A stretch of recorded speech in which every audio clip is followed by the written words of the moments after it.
دمو حمودمي وخوش بعد تماشاوان روجاوا تي في بخالك كانوش برنامه دوربین عمل پیش بریوان تماشاوان ما بریا دمک ر بریا خسر بریا نامه درخست کو اید جنوبا کومینتی بر خستن کرن وحمي اندام سازي وتسجين ر بریا خسر گرک هر هفته روجا شمیه لکومینان حاضر بم بریا را حلی گونجا کوش با شهرستانی پاکجی ر بریا خسر درخست کو هر پنجشم جیج بو پاکجیه هم دناوا کومینان ده هم دناوا سازين ر بریا خسر دا گرک خلکن تاخیشی بکومینر عالی کارم ویدر به امی خلک خویا برنامه دوربین دا بالی بکشینن سرپاقشیان دنابا کولان و تاخان دا هم رولا کومینان رولا مجلسان و رولا شارداریم دپاقشیا باجار قامشلوی دا چیه ام بابدورا ناس بکن بنده ببن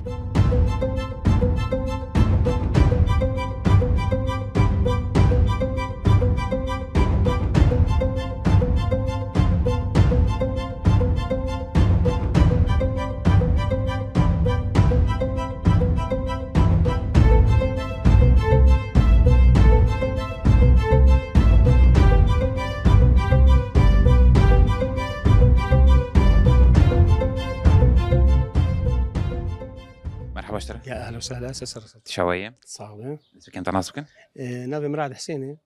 هندامي كومينا شيء صالح اصلا پروردگار الوجه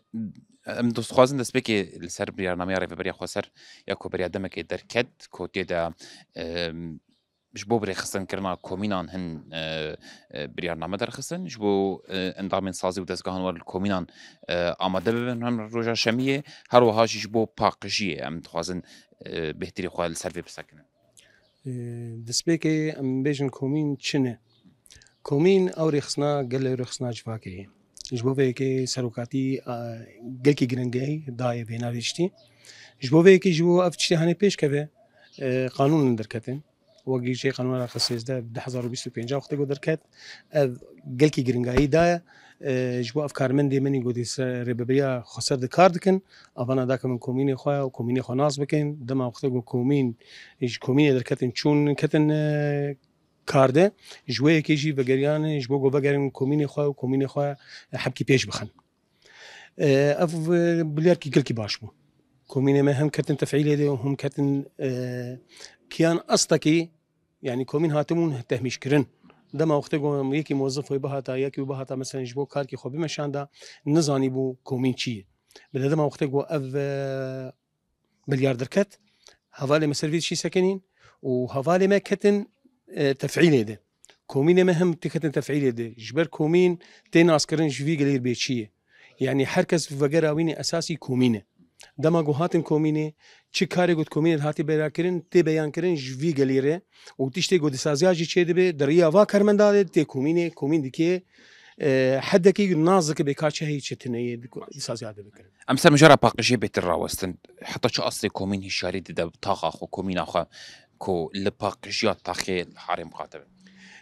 هوالی جا کومین يعني وقو مدام نازن سكرين كومين باليارة في قليه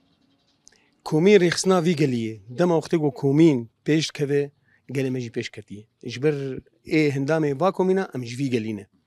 اف رسمونا قونو باقش كرنا طاخي بليار كي برباشبو ودما قو بيجي هوالي ما بين كومين ما بين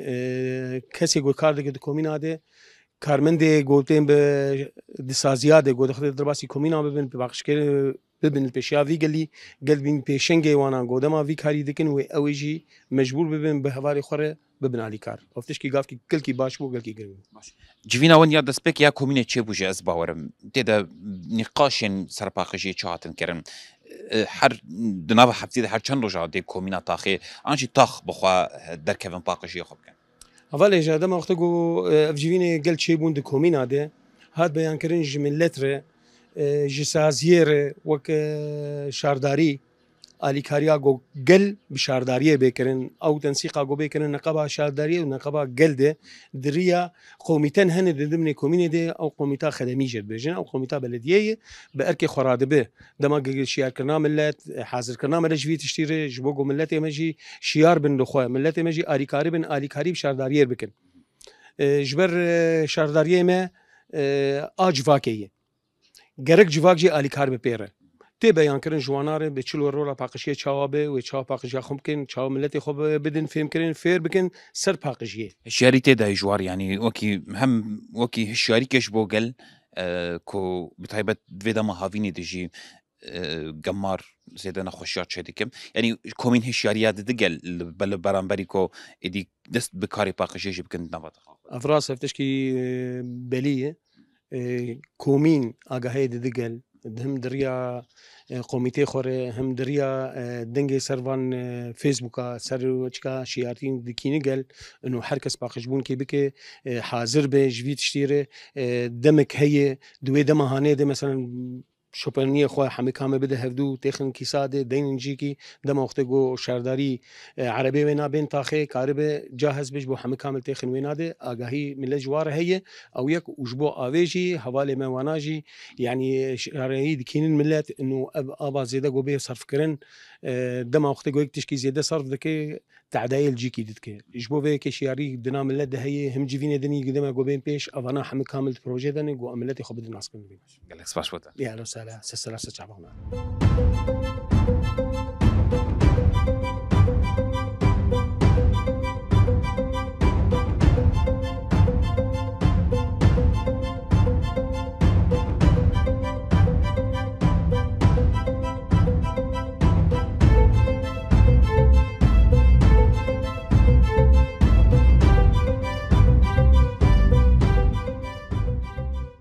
مرحبا اشترى سرچاوا شوايه صعب قباناتم سرچاوا هذا سوق كم تناسبكن رفع عثمان جا مظلوم هفسركا كومينا شهيد ارام سرچاوا ام دبيني قوت كارد اوراق الفيدا كان بلن دفتر عالي وش كارد كان خدي ام كاري محروقات كن ام حاضريا مازوطه تشلت كن ام ساعه خوش بيت انا كنت قايده لكن باش دسته وثق بم بريا دمك بريارك دركت جريف بريا خسر جبو كومينام تايبت هم روجا شميه انضامي سازي ودسكهن ريف بريا خسر ورن الكومينه بجيفن وهم علي كاريه بدن كومينين بريا دينغو كومين بده جرك بيك بينن باش في او شميه تشوي جراي كيبو حميتا خاط في ذاك الكومبو ري والله هاتن ساعتها واخش وبريارة وقلكي باش بو خسكا زودة اف بريار دركتايا راسي هاتن معرفين سر موظفي خوا مديتن خدمتها آلي مكرن يعني كيف مقشيد هات قلكي خوش بو بري وها خوش كدو ناس نذكر نهوال ما خوش كناس نذكر ما نزاني بوكين إيسا زياد هوالي ما ناس نذكر يعني هم اندامي تاخيب ونجي بس اما شنو هاتنا الكوميونيتي نا نزاني بون نزاني بكاري ما تشاواي ام تعبيد بينن ام خدمتي جوار دكن يعني افكار قشي نزاني بو هات الكاري ما بتعبي خديتن وانا علي كاريا وكرت دكاري كوميدي والله تخسير ناكر اري والله حتى ما اذن دوانا تشونم قلكي ما فدور مبسوطون باش تجيفيني دواش نقاش كرن و نقاش نول سرشوبون جيفينا وياي كيبو شخا والله ما قوي ان شاء الله وحرسبت ومزيده تربين ايجو نهات بجيبين وام خدمتي بهفدور بكين موقع عيلاكي قلكي خوشبون يعني ام بهفدور مبسوطون ان شاء الله جبو تاخي وتشني قاش كرن جبو حرا خو جبو كومينا خو جبو باقجي معلمتي ندامي خوشي بكن ومش حاري راسي بري حارقش يعني دافيد ياخذ باقج بكن بس يعني كوميه خوشي باقج بكن ومحاريجي باقج بكن اما او كريم مجارة خوش تقول مجارة باقجية متخازن وي بين سر زمان باقجية تاخي حاري كوميني بتايبت شو علي خلكي تشاواتي تيكرن قل خلكين في كوميني هل الوسيرات بنا باقج بني أري والله تقصير ناكن يعني حريق جالي خد دافيد ياخذ باقج دك ام علمتي وادكن ام الي وادكن راسي قلكي باشا افشكاوا كومين نافكر جوجارك مثلا خلكي طاخي قشي درخينه وطاخيش دا سبيكيت حتى داويه باقش بك بري والله بريار قلكي خوشه راسي بري چنداتي من ناحيه افكار كر ام دركتن او شارعي ما قش باقش كرن يعني نا ام ناحيه وكوميات ام قش بيفرابون راسي قلكي خوشبو ام قش بهفدور بون اگر تشكيلو الفيديك الشب الكومينا ولا تاخوات شباب هر حفتيه جارك خلكي طاخي قش دركبن وتاريخ باقش بكن وباقشي دا ام تشينا بالفيديك بري والله يتشيب وقلتي خوش يعني تفل يعني كاري بهفدور جماعتي قلتي خوشه بالعكس في كيف اقش عبي وقلتي باش كومين نافكر في بك يعني هشياري كي بدي قال بيش مثلا هافين قمار نخوشي شي دك باقشا خم قاطبن كا هر حفتيه جارك خلقي طاخي قجدر كيفن وباقيجا حراخو بري والله خبراتي قلكي باش يعني توظيف كي شرعي عام بيشبه في دور جماعات مشيكل قلكي باش اري والله ما بيرابل يعني بري ما في بريار مجهز كريش خورة باش دستي تصابه ويسقو بانا تسرجع ولا بيم الصابي هذا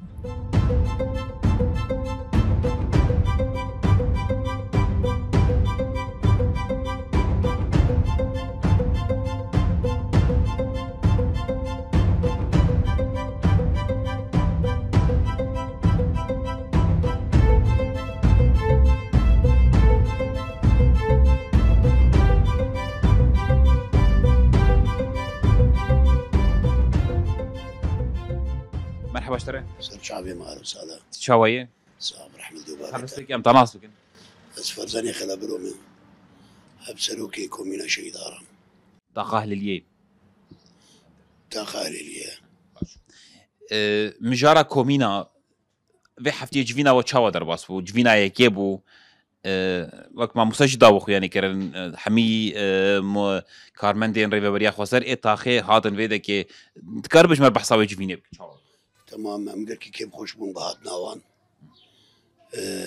وما حفدو ناسكر وأول مرة تشتهى شيء بالجماعة في جارة سركية أمقر كيف خوش بون بهات ناوان وأفسب تابي إن شاء الله أمي تكن باش على عادمي باقي يجي يمكن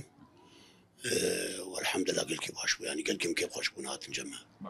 مجرد باقجي امور سروي بركزين بيتري وخم باقجي ونشاود بين الفيديك بطايبه الطخخ والحرخ له البشر التقاليديه خدي باقجي هللي باشا الحمد لله حركة سخم قاتي ودبي دري خو باقج دكن ودسوعد دجاراجي سيارتين راجين زبالي وقال كي باش يعني باقجي باش وكي من هذا يعني كرن انسياتيفين كوميتنا نتنافا تاخي دقوق بحضور تاخي خبا خدي ما قرار داي امي سبتابي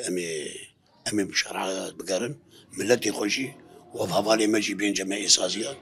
امي تيكن باش عراد امي باخشكن الفيديك الكومينا ود كومينا شيء ارام شقيسه كارمندين ريفيريا خوسران التيم فيديك حفتيا شو شقيسه هاتون فيديك حفتيا شو خدي ازدبي دور دهابو في جاري ان شاء الله ويبي تربن باش غيري كارمندان غيري موظفي ريفيريا خوسر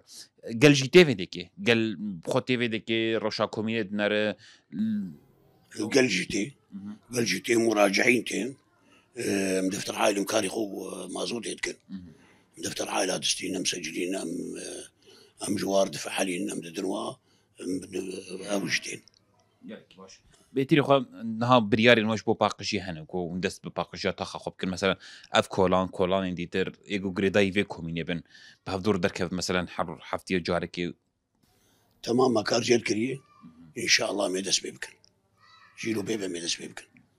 وما يسبتي بويدا ميدس بيبكن ان شاء الله يعني هون وكي كومين هشيارية دنقل جو باقشي جبو تندرستيا وش بو صحتا وقلكي باشا جرك بتايبت في هافينا جرم ده جرماهي وجمار زيدا يعني زيدا نخوشيان شيء كنت بيت جارت بيجن إيجم دبينا مجوار بيجن إيجا قلكي أبيجي درجينا مجوار بيجن من الله عالم تيني قلك أخوة صرف نكن شارع قلكي أبي لي نكن ملت بحاجتي أبي طيبتي أفجل كيم الفيديو كيم بديت قلكي كيم يعني أنا حياكم مين ما بيها قلكي كيم التقى مين لي قال لك أري والله قالك سباش وتا صعب سلسليم يا أهلا وسهلا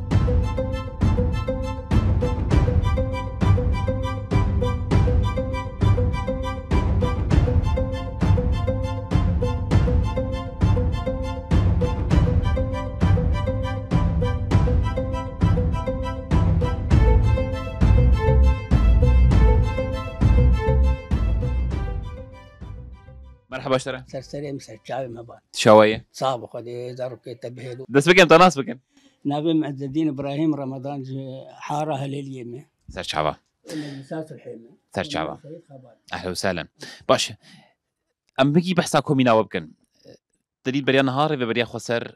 بريا نام درخست جو جرك هر کسی کارمندین رفی بريا خسرن ودنوا کومیناندنه ورن هر شمیر ورن کومینه جوینه که کمیه را دار بخینن چکار و خباتین کمیه هنم کمین چه جوان خوازه گرک بیگ بینن باشه اویک حتی چه اصله پیکات این خود او جبینار هر یک شمی شمیه چه باشه يبقى أم ملتي أخوك جغرافيا كومينا أخو بهفدو في أمكن تفهمها كيف بكن أم كارو خباتا كيف بكن دنيرينا تد حتى چه اصل اویک باشه گوک خلکن تاخی هم کارمند ریفبری خسر ادناوا تاخی دب ور الكومينه بجيفن برياران در حق تاخی در حق كومينا خود بگرن بهدور عالی کار يبقى هم حياة إن شاء الله هر ويفرب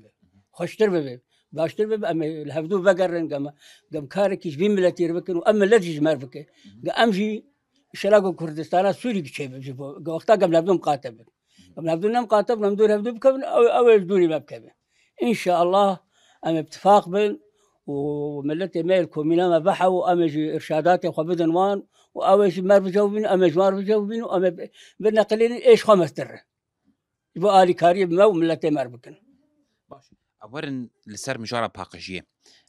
دری ریفبری خسر نوا بریارنامه خوش دید بشه گرکی روشک تایبش بو باقجیه جهب هم نوا کومینه دید نوا سازیادم خلکین کومینه حتی چه اصله مثلا بگل رعالی کارن آنشی گل کومی سر هدود کن وش بو باقش کرنا تخا خود خبد بخده کومينا ما قال لي خد جاوبين قال لي ماشي مر جاوبين وما ذاك حارمه بقر شارعي ما تاقي ما قشتك فاقجنا الحمد لله بس تشتكي مانيا قبل هي كبستر هفدو يعني عدم الماخذ هنا كان دو غرفات هنا حوجي تنقي قمارا خليدين دادين شارعي بآمج خرابو دبي هالروك عليه كنا يا او هالدرور يا سيارة فاقش كرني برهل بقماري حياة تيك من حياكي قلنا ساقينا من التيمات نافزار وكيمات شنو في قرما بسر ماتاتي نآبا متنية قدر الإمكان يعني أما يعني هر مثلا نأنو قبل هلالية على طول بكن بساعتها بدانا مثلا هلالية ساعات شارع إباري حياة حشت مثلا طاقات إباري وري حياة قام تبدأ بدون تعاون وقام بعيشين برحتي إن شاء الله کومین نافکر گوک حاویادین مثلا تاخیش بو مثلا قمار هذا الناف تاخي بلا نبم حاويه ورن داينين يا أخي يا هباك حاوي بين داني كاس سيارة ما يقراه الحاوية أفتن دكتور شارع الحاوية عاد يعني فقيرة جوي تدخل بتروك داخل من يا حاوية نكهربانو حاوي شمر نابه تشتاش مرد بيق أفسر الضرور يا سيا قالوا بقربان طاقة وتصاغبه باش کومین جنی کار بشاره داریر آلی کار بدو ویالی يعني وقت شلو بفرق خلقين تاخي خلقين كومينه بهفدور مثلا تاخا خو باقش بكن كم قمار خو حمي بدن سر هفدو باني شاره داري كن جورا بجن ما قمار خوني تاخي داي سر هفدو راجني يا هبال ما كوم كر معناه ما زبلاق لحارة شكر لا طاقة شكر لا دعيني رشد لا انت جاوبتني جواب وقتها برا الدور يا سيابر او جوابي امامي انا راجع بدور بجن الدور يا سيا وقتها بين ثلاثة شعبا نا بآما خراد به نا تاقيمة قماري دبن ونا ام عاجز دبن واوجي مرتاح بن اوجي مرتاح مختاق بواجبي خرابن بآلي ملتي خذي حقي ملت لواني لانه عدم الماخذ اب ملتي انا دروجابات ما يقش تكشربان من شربان بن ندمر اوج بشان واغير بشان كردستاني بشان المانيا وتجارتها بنايتها وتشلاب كرنا بك خدمتها في ملتي دروجابات ما يبكرن ساعتها تخش لا خوش تربح انا خوارزي دلال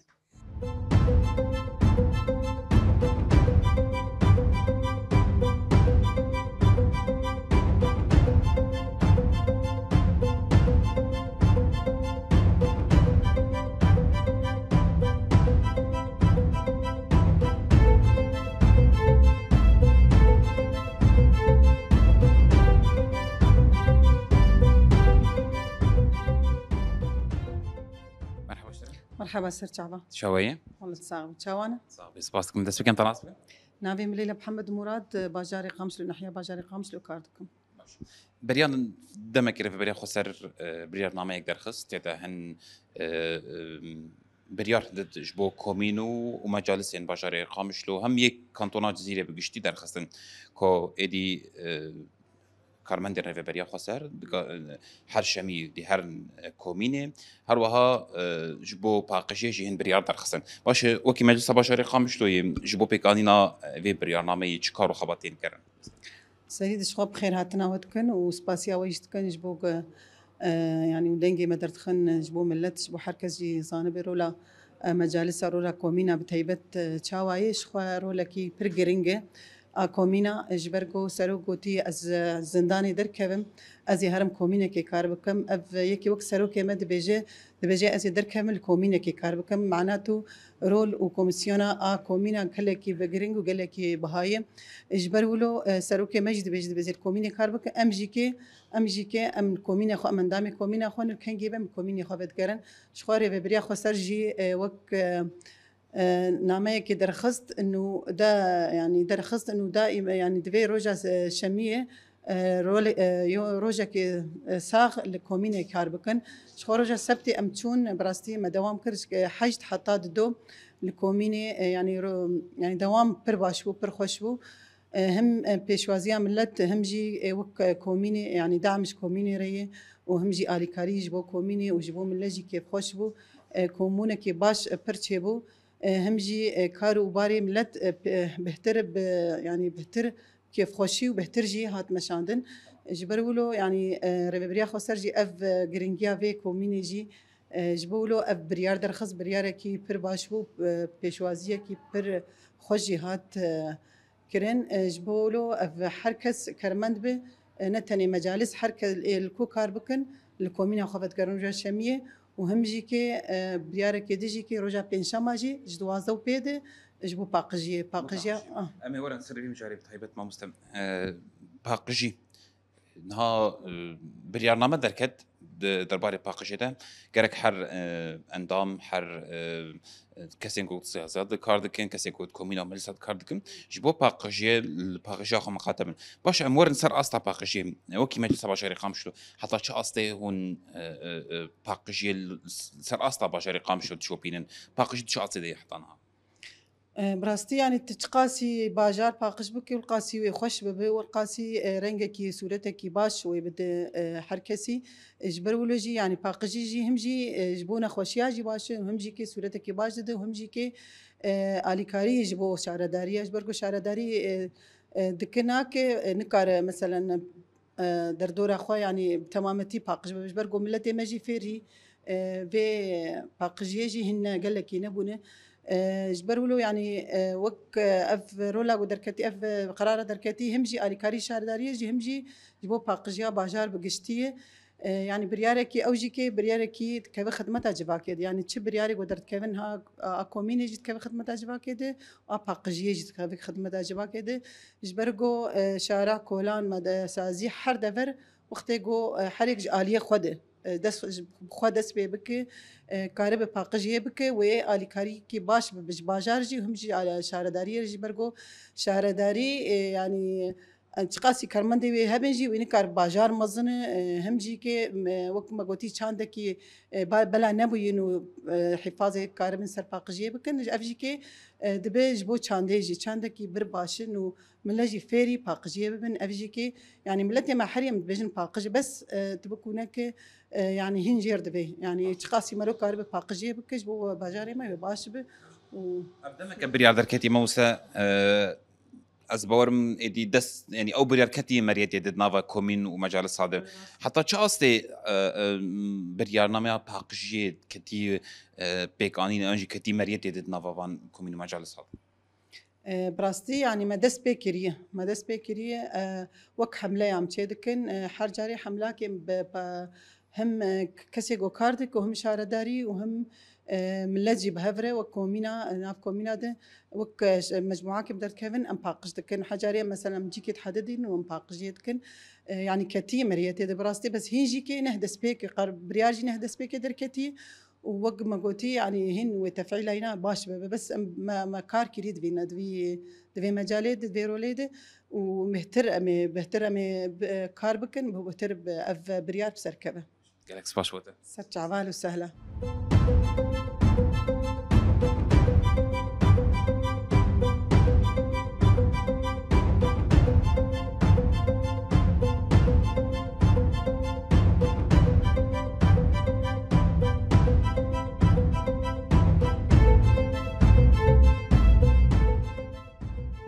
تماشاوان برنامه دوربین داکو زیدتر لسر برنامه بس هکنن مبر خدای مجلس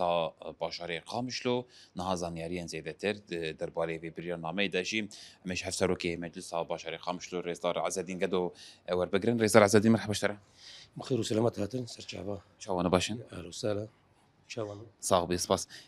نها دنوا في برنامه كوري في بريا خسر بیا چند روزان درخست هم یک جی کومین اساس هات گرتن یادن جی باقجی جی هم هرگل سر ملی کومینی مجلسی جی کو و شارداری جی کو حرسی به دوره بکاربن هم لشارستانیا باقجیا باجیر مقاتبن زیلتر دخوازن سر في مجارد شمر باغ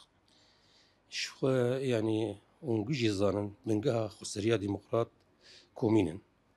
ما خابن وقتاقو معلنا خسرية كر اللي بيدك خسرية شراكة من بارتين مكونات دنن اللي بيدك بتشكي رولا كوميني دا كت مسألة بك قوميتاك خدمي بس كتبي راستيا كوميني ببينه كومين بنجه كومين حد خوشي إدارة شوچك دهندري خود قوميتي وهنا وقتاقو اف كرنجيا كوميني ام بدن بيش او قوميتي دهندري ود اكتيف بن او كاري خرابن ويبي بيشجريش حمى مؤسسات خسريه جي تاني مثلا سر مساله باقجي وقتاقو قوميتا بلديه بري قوميتا خدمي بو انا نافينا قوميتا بلديه او قوميتا اكتيف وشي قاسي بيشجريا بلديه بك باور بك ما جوینش به بلدیه خواست بلدی دی بچه امروزی 4 دربا چوپیرات کن. کال کیجا باجاری کیجا دولت 4 درب تراکرن. الویده که رولا مازن دکه فسر کومین لینو کومین دانو سندنا مباشر بجرایه. جبر ویده که جی دوی او کومین يعني حم قوميتي بين انا هبيمانا جواكين في داويد قصده قوميتات كومينيت افاد بن الفيدك يعني حم قوميتي جي جرينجن انا قوميتا پروردگو ملت پرورده بك ذهنيا ينا بوغره سر مثلا توقيتا چوبي باويجن وقت خود سر مثلا هدرا آوي سر مثلا وقتا گو شهر عزف دکن بری وینا حاضری کولان هبن بری وینا نپشتی گوزف دبي يعني توعية ملت لازم وخاصة يعني في فترة داويد بشتي جو سوري اف الوز اللي جيبو قال لك جباجار سوري خل ما قرتن يعني قال لك كسن غريب جد باجاردن مخابن او جينا حسبين الباجار اخويا يعني فوضويات كشي هي هذا كيف سر من ما يعني ازي شرن مناقبين ونجي زان انا دولتي غربيه قاقات كيبافي جينك او زرامك عمري حفتين صار بيبتر بخيده اف باجار ما بخوينه تشكري ما بخوينه خو دي في اصلي اللي في دك جي دي في اف قريب وذهنيته ملات بقهرن انه بحسبين الباجار مالاويه كولان مالاويه بيشول المال خمقاتي الباقجه مال خمقاتي الهدري مقاتي دي مرو الشارع خوجي الحاره خوجي الباجار خوجي مقاتبه يجبر فيك يجي شقه او بنجه ما جو كومي بنجه شقه او بنجه خرد به وخسريجي خرد به نمونه كديش تربيجي وقتاغو او قوميتا هيز جوهري د كومينيت هنا وقتاغو اكتيف بو كاري خرابه وشي قاسي بشجريا هيز منين او كاريا داخلي همدري بك يعني الفيدك اوجي بشجريا دك نفس الحال وقتاغو مثلا قوميتا وين صلحي اكتيف وخرط بي وشي قاسي محكمه سفك بك وحمو قوميتا ولوجي جبر فيك يجي اداره ذاتي او خسريه پر گرنگی في فترة داویدای روزی خصوصا عندش کومینیره همه کارمندی خسری هرن کومینی ببن اندام يعني افسبتا شو از كاري بريا باجاري قامسي اشو مجي خد كومينيت قرد كاندام كاتشكاري ونددن برنامج وشي امجبو ام اري كار بهره دمي بيش دي اف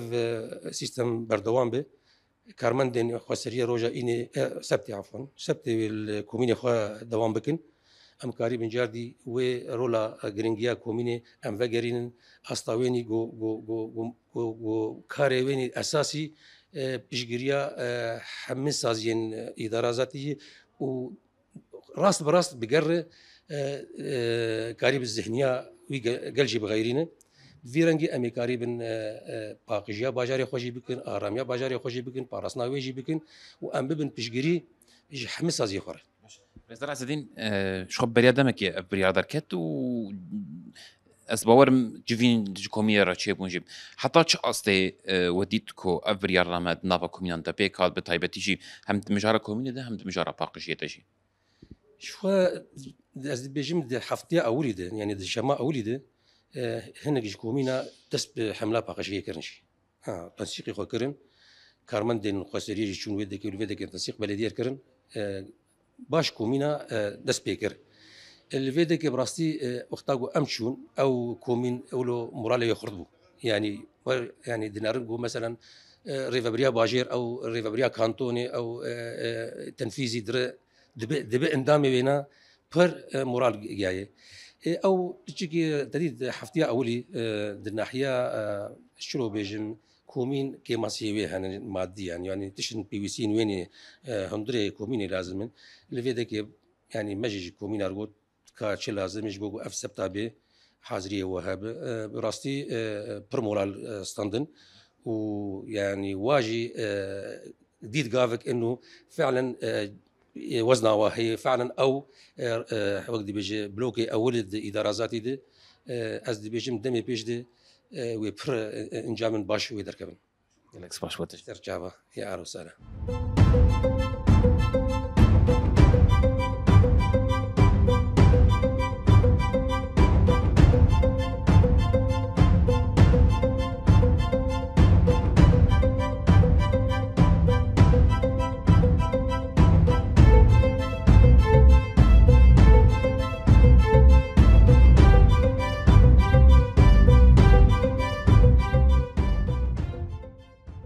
بله تماشاوان این برنامه دوربین پشتی کو عمل کومین و مجلس بشر قام شلوی گریان ما سیستما به تایبت سیستما پاقشیه امشوان بهتر مناسکر کو بهتر ایدی بشا باقشیت که بسر ملی کومین آنده هم مجلس آنده بری خستن کرنا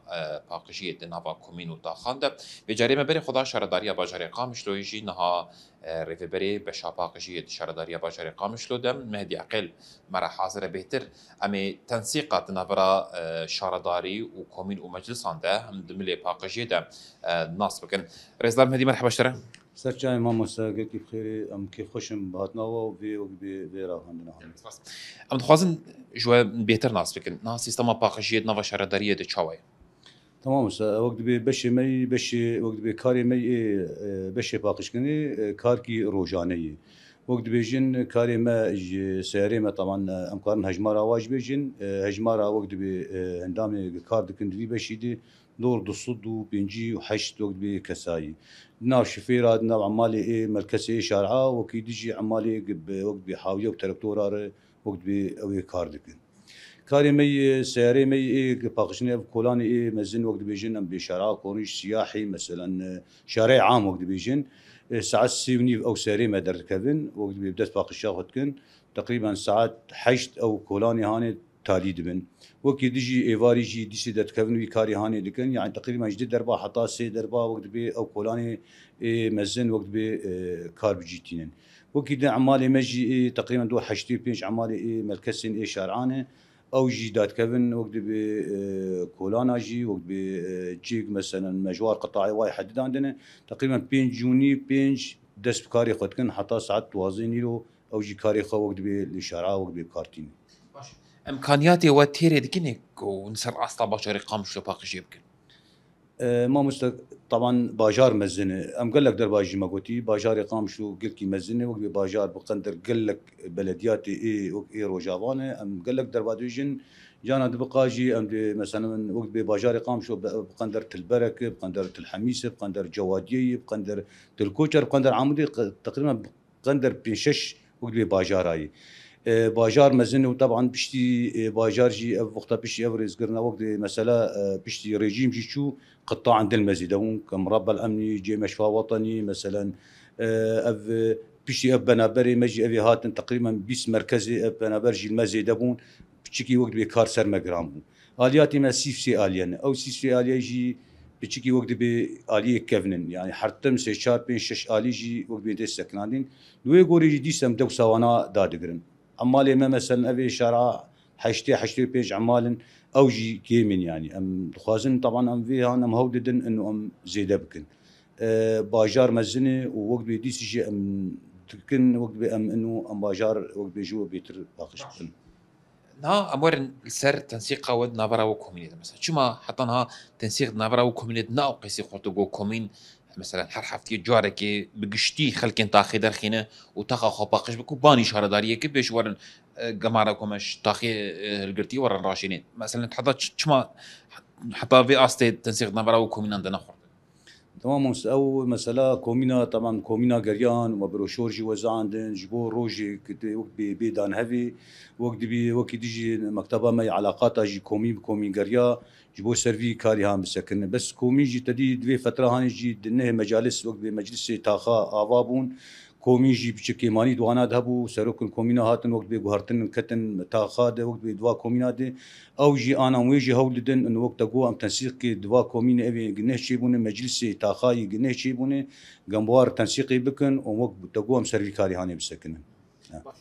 حتى تشاستي ون دكارن هونو كوميني بافدورا ببن علي كار مثلا حفتي تشاندروش في وسن جو كومين بحمي خلكين طاقه خدرخينو وكلانا خباقش بك تشاندروش في وسن جو ادي جمار زيدنا بدنا كلان البشر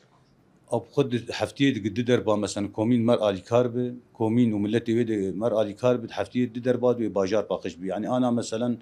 يعني افتشكي بديهي انه مثلا حريق دفي دري خباقش او سيريما انا ما كنا مثلا اقل شيء روكيري روكينا او سيريما الوقت بالواتا خال واشعرات قرن يعني حريق بدها الوقت بيتيخ كيسكاد الدبي دري خدينا سيريما روكيري انا محدداني مثلا انا طاقن هنا مثلا سبتاي دي شماي شار شماي هناك لحداي مثلا سي شماي بي شماي يعني افكاري روجاني وسيري مجي ام حاولي الناس كن يعني سيراق الاليكيد او عربه خراد ام قطاعي خلاص كم ماشيين قطاع كيدن جبو شو جبو تراكم شنبه وهون جيزان هافيني ونخشي بربوي وجبي سبي تشتهانجي يعني ام تقاسي ام تحاولين ام شو روجا خبكني انه مثلا اتراك ما هانشينب قالك سباس فوتا سرچاوي ما على اساس قلك